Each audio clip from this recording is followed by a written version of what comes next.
Bonjour à tous et belle et heureuse année 2026.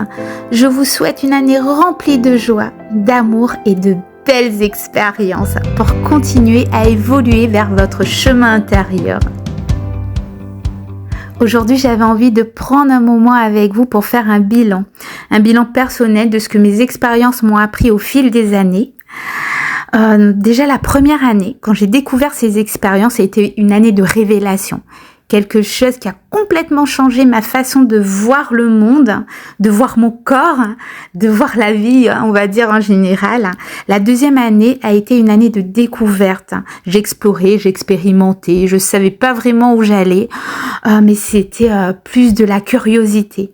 La troisième année a été une année un peu plus exigeante. Donc, l'année 2025, j'ai dû consolider mes acquis, apprendre à rester stable, à garder la lucidité, à réussir mes sorties de manière consciente et de façon volontaire. Avant de vous parler de mes projets astro 2026, je vais d'abord vous raconter ce que l'année 2025 m'a appris dans mes expériences, en revenant sur les bases qui m'ont permis de sortir volontairement. Si je devais retenir qu'une chose pour réussir un voyage, c'est celle-ci. La base du voyage, la vraie clé, c'est l'intention. On peut utiliser toutes les techniques possibles et inimaginables, mais si cette première n'est pas respectée, aucune des autres ne va fonctionner. La clé, c'est vraiment l'intention. Et cette intention, elle se pose d'une manière très précise. Il faut émettre de l'émotion. Vous souhaitez pas n'importe quoi là, vous souhaitez sortir de votre corps. Alors mettez de l'émotion dans votre demande. Je veux sortir de mon corps. C'est un peu comme si on souhaite rejoindre son bien-aimé. C'est comme ça que l'on pose notre intention pour sortir de notre corps. Pour que cette intention fonctionne, il faut savoir se déconnecter de tout ce qui est attache terrestre. Vous déconnectez de la peur, la colère, l'envie, la jalousie, l'orgueil, la gourmandise et la paresse. Toutes ces attaches, toutes ces énergies qui nous retiennent ici. Une fois que l'esprit est clair et qu'il n'y a plus d'éléments parasitants, on peut vraiment commencer à faire les exercices. Déjà, la première étape, c'est de détendre son corps, de relâcher toutes les tensions. Puis, je regarde derrière mes paupières fermées. Donc moi, je vois des phosphènes. Donc ce sont des lumières qui dansent derrière mes paupières fermées. Parfois, je vois des images d'hypnagogie. Ce sont des images mentales qui veulent m'emporter vers le sommeil. Elles arrivent de manière spontanée et pendant longtemps, j'ai cru que ces images n'étaient que de simples illusions. Quelque chose de flou et sans réelle importance. Mais ce que j'ai compris cette année, c'est que ces images pouvaient être issues de la vision à distance. Je me suis exercée au remote viewing. Et c'est comme ça que j'ai pu faire le lien entre ce que je voyais derrière mes paupières et la vision à distance. Donc depuis, je regarde ces images comme de véritables portes d'accès à l'information. Et plus seulement comme un passage vers le sommeil. Donc prenez le temps d'observer ce qui se passe derrière vos paupières. Pour revenir à l'exercice, donc mon corps est détendu, relâché et je m'adapte toujours à ce qui se présente à moi. Parfois je vois des phosphènes, eux ils ne m'entraînent pas dans le sommeil. En revanche, les images d'hypnagogie, oui. Eux ils ont tendance à m'hypnotiser et à m'emporter, direct, blackout. Donc ce que je vais faire, c'est que je vais remonter ma conscience. Et comment on fait ça? Donc c'est un peu comme quand on se retrouve au volant d'un véhicule et qu'on est hyper fatigué. Si on se laisse aller, on s'endort. Alors, on se reprend, on se ressaisit pour pas s'endormir au volant. Mais la remontée en conscience, c'est exactement comme ça. Au moment où je sens que les images d'hypnagogie m'emmènent trop vers le sommeil, je me reprends. Je reviens simplement observer derrière mes paupières, calmement, sans forcer. Et à ce moment-là, les images mentales disparaissent et là, je recommence à voir les phosphènes. Souvent, il me faut 2 à 3 reprises pour ne pas m'endormir complètement. Puis, à un moment donné, il y a la bascule. Et oui, on bascule dans l'autre monde, mais on ne le sait pas. Et c'est là que beaucoup se trompent. On s'attend à avoir un corps de rêve, quelque chose de différent. Mais personne absolument personne, et je le dis à chaque fois, ne s'attend à ce que ce soit aussi réel. Arrivé à cette étape, ne vous attendez pas à avoir un corps de rêve. Votre corps, il est exactement le même. Vous êtes encore synchronisé à votre corps physique, donc tous les sens restent intacts. Arrivé à cette étape, on peut tout simplement se lever avec son corps énergétique. Et souvent, les expérienceurs me demandent « Mais pourquoi moi je me lève avec mon corps physique ?» Eh bien, honnêtement, pour moi, ça reste encore un vrai mystère parce que à chaque fois, j'arrive à me décorporer.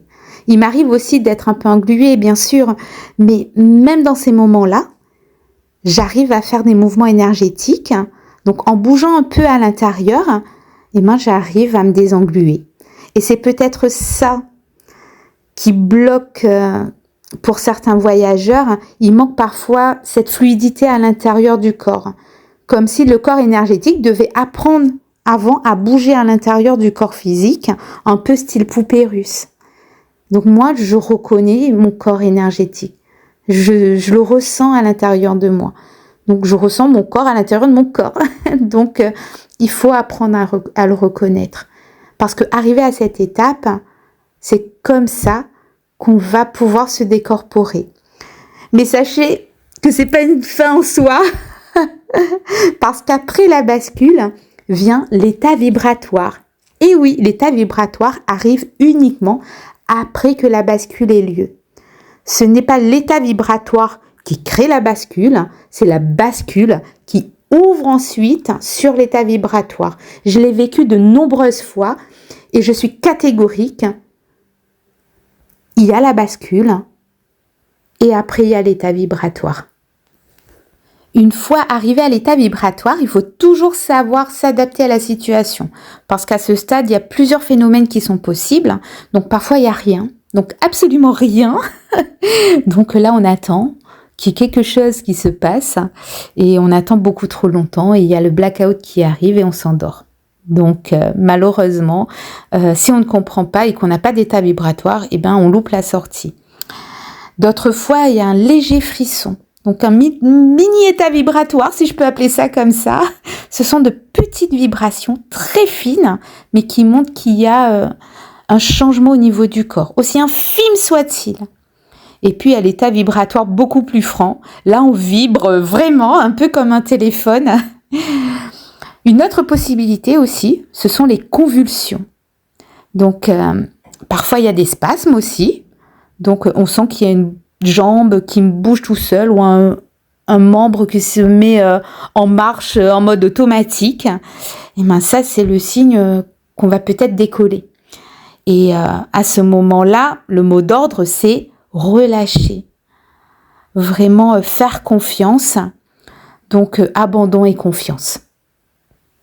Le conseil que je peux donner quand on n'a pas forcément d'état vibratoire à ce stade, c'est de faire attention aux sensations de notre corps. Moi, par exemple, j'ai un souffle qui arrive au niveau de ma tête. J'ai l'impression parfois aussi qu'il se situe au niveau de mon oreille. Donc, lorsqu'il arrive, pour moi, c'est un signal. Il me permet de comprendre que c'est exactement à ce moment-là que je dois me relâcher. Et quand je me relâche, il y a un son qui apparaît. Donc, il est vraiment strident. Il vient me percer les tympans carrément, quoi. À ce moment-là, je me relâche. Le son, il s'accentue et je décolle directement de mon lit. Bon, c'est pas facile à faire. J'avoue que de s'abandonner, de se relâcher est peut-être la chose la plus difficile à faire à ce stade parce que c'est hyper impressionnant. Mais si on arrive à se laisser faire, eh ben on peut vivre des choses extraordinaires. On peut partir directement dans des vortex et franchement, c'est juste incroyable. La présence d'entités dans le lit. Donc, ça, je l'ai beaucoup vécu au début de mes expériences. Et ça fait clairement partie des choses auxquelles il faut s'attendre. Donc, il m'est souvent arrivé qu'au moment de la bascule, j'ai la sensation que mon mari venait me toucher. Avec le temps et l'expérience, j'ai compris que ce n'était pas mon mari tel que je le connais ici. Donc, ou alors peut-être une forme énergétique de lui. Donc l'astral est quelque chose de vraiment très complexe. Et je ne vais pas rentrer dans le détail pour aujourd'hui, mais ce que j'ai appris, c'est que les entités ne sont pas forcément ce que l'on croit. Elles ne sont pas forcément bienveillantes ni malveillantes, mais parfois ce sont simplement des formes énergétiques liées à nous. Dans mon cas, c'est peut-être une forme énergétique de mon conjoint, peut-être dans un futur proche. Donc ça m'est déjà arrivé qu'il fasse exactement les mêmes gestes quelques jours après. Donc comme si cette forme venait me toucher dans le présent depuis un autre plan. Voilà. Je vais refaire un petit topo et revenir sur les grandes lignes. Donc surtout pour ceux ou celles qui commencent à s'entraîner. La première étape, donc c'est la clé du voyage et pour moi elle est hyper importante, c'est l'intention. Sans une intention, il se passe très peu de choses. Donc posez une intention et mettez de l'émotion dans votre demande. Donc la deuxième étape, c'est la détente du corps. On se relâche, on se laisse aller. Ah, j'ai oublié de le dire un peu plus tôt, mais à ce moment-là, on peut ressentir des petites myoclonies. Ce sont des spasmes musculaires. C'est simplement le corps qui envoie des petits stimuli pour vérifier si tu dors. Donc, il ne faut pas céder. On continue malgré les spasmes, malgré les petites douleurs qui peuvent apparaître. Ensuite, viennent les phosphènes, les hypnagogies. Et après ça, il y a le silence, le calme plat. Et c'est là où se situe la bascule. Donc, à ce stade, il y a plusieurs possibilités. Donc, soit on fait des mouvements énergétiques pour fluidifier le corps, soit on se lève directement. Une autre possibilité, attendre que l'état vibratoire arrive et s'en servir pour créer une décorporation. À partir de là, le voyage peut être possible, donc on y va, hein, donc c'est terminé. Et s'il y a la présence d'entités, il ne faut pas paniquer. Donc, bien au contraire, rester calme, se détacher émotionnellement et se lever tranquillement et poursuivre son aventure. Donc, ne pas céder à la panique. Passons maintenant au voyage. C'est ce que je trouve le plus intéressant, hein, j'avoue. Alors, je vais vous parler de mon corps, déjà. Donc, au moment de la décorporation, donc il arrive que parfois mon corps, il est très, très dense. Et plus je m'éloigne, et plus je vais gagner en fluidité. Donc c'est pour ça que souvent, les grands expérienceurs, ils vont vous dire partez très loin de votre corps, éloignez-vous. Alors oui, c'est parce que c'est comme ça qu'on gagne en fluidité et qu'on s'envole. J'ai compris aussi avec le temps que le corps, il s'adapte à l'environnement dans lequel il se trouve. Parfois, on peut se retrouver avec un corps totalement instable, ce que beaucoup appellent le corps de rêve, même si en réalité, ce n'est pas forcément un corps de rêve. Donc, on est flexible, quoi. De mon côté, je me suis rendu compte que lorsque mon corps est stable, eh ben, mon environnement l'est aussi. Donc, mon corps a pris tellement d'aspects différents qu'aujourd'hui, je suis convaincue qu'il s'adapte à l'environnement dans lequel il se trouve. Je l'ai déjà vu difforme, donc très souvent, ce sont les mains que j'observe en premier. Parfois, je suis comme ici, donc peut-être un peu plus lisse, un peu plus nette, voilà, un peu plus jeune aussi. D'autres fois, je suis entourée d'un halo bleuté. Parfois, je suis scintillante, hein, comme si j'avais des paillettes sur moi. Le corps que j'ai le plus souvent, c'est le doré pailleté avec de l'électricité qui passe à l'intérieur et c'est d'ailleurs le plus beau. J'adore mon corps quand il est comme ça. Il m'est arrivé aussi de le voir totalement transparent et c'est un peu comme quand le soleil vient taper sur l'eau et que ça brille, et ben ça me le faisait pareil sur mon corps. Parfois je suis entourée d'un œuf de lumière aussi et il est arrivé aussi que mon corps soit entouré de couleurs, un peu comme une aura, plein de couleurs autour de moi et quand je me mets en mouvement, et ben ça bouge en même temps que moi. Alors, l'accord d'argent et les filaments énergétiques, de la même manière que le corps s'adapte à l'environnement, l'accord d'argent peut elle aussi prendre différentes formes. Je l'ai parfois perçu comme un tuyau d'arrosage, parfois comme un filet de pêche. Sa forme n'est pas toujours la même. Ce que j'ai aussi observé, ce sont des filaments énergétiques tout autour de ma tête et j'ai rassemblé pour former ma corde d'argent. Donc, lorsqu'on s'éloigne, la corde d'argent, elle s'affine C'est peut-être pour ça que certains voyageurs n'arrivent pas à voir leur corde d'argent, parce qu'elle est tellement fine que si on n'y prête pas attention, on peut ne pas la voir. Parlons maintenant des différents passages. Donc la première et franchement la plus simple, c'est la porte. Donc ne vous cassez pas la tête, prenez la poignée de la porte et posez clairement votre intention. Vous voulez aller à tel ou tel endroit et franchement ça fonctionne hyper bien. Il y a aussi les vortex. Alors n'hésitez pas à faire la demande qu'un vortex y apparaisse. On a toutes les sensations, le vent, l'accélération. Comme quand on est dans un manège à sensations, il y a les tunnels également. Alors, j'ai eu plus rarement l'occasion de l'emprunter, celui-là. Et puis, il y a ce que j'appelle le concentrateur transdimensionnel. Ce n'est pas un mot que j'ai inventé, hein. C'est une information qu'on m'a transmise de l'autre côté, donc dans l'astral. Et c'est une structure énergétique qui apparaît pour permettre le passage d'un plan à un autre.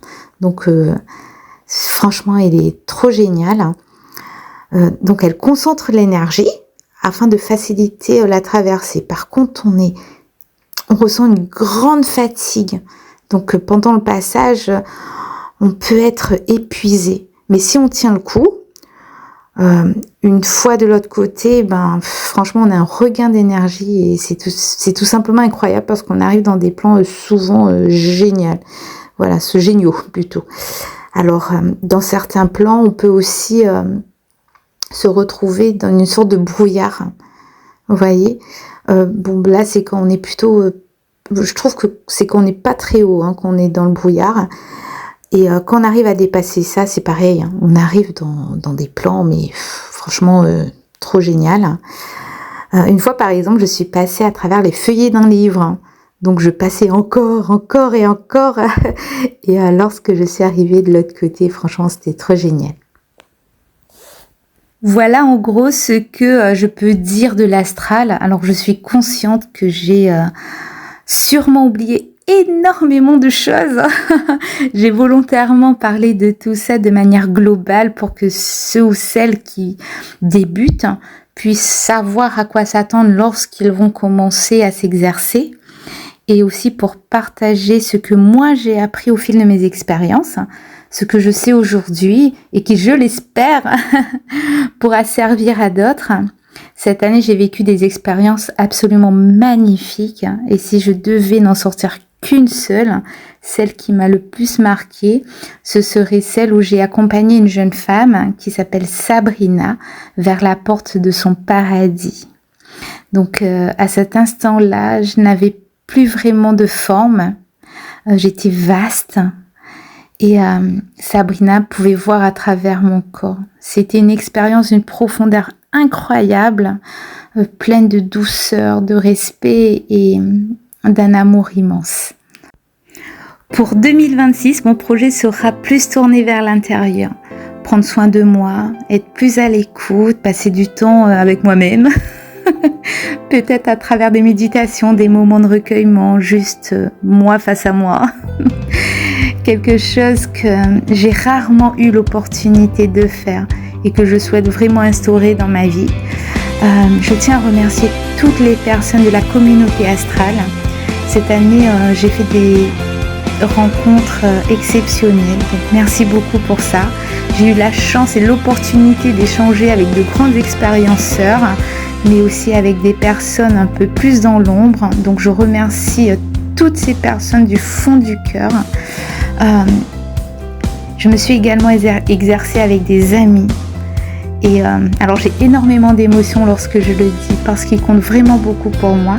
Et lorsque j'ai commencé à faire mes exercices, ils étaient présents et ils sont toujours là. Donc je vous aime fort et je vous remercie pour m'avoir accompagnée jusqu'à maintenant.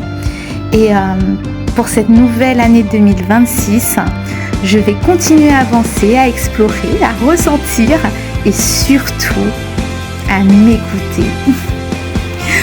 Bisous, bye Piouk.